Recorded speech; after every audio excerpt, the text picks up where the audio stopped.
Hello guys, অনেকদিন পর blog নিয়ে জানি একটু শরীরটা খারাপ ছিল বলে কোনো ব্লগ দিতে পারিনি। তো যাই হোক, রেডি হয়ে সকালবেলা ঘুম থেকে উঠেই স্নান টান করে নিয়ে গোপালদের রাখি পরিয়ে দিয়েছিলাম। আর ওদেরকে দেখো কি ভালো লাগছে না দেখতে। তারপরেই চলে গিয়েছিলাম সুনীলদার বাড়ি। সুনীলদাকে রাখি পরিয়ে, আমার একমাত্র দাদা, বড় দাদা বলে কথা।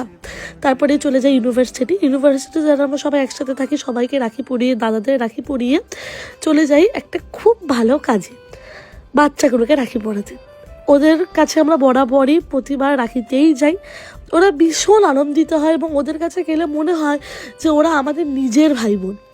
মানে এতটা ভালো লাগে, সত্যি বলছি, মানে সত্যি কথা বলছি, মাইন্ডটা পুরো ফ্রেশ হয়ে যায়। দেন ওদের সাথে ছবি টবি তুলে চলে আসি ভাইকে রাখি পরাতে। দেন আজকে একটা খুব বড় কাজে গিয়েছিল, সেটা হচ্ছে রক্ত দিতে।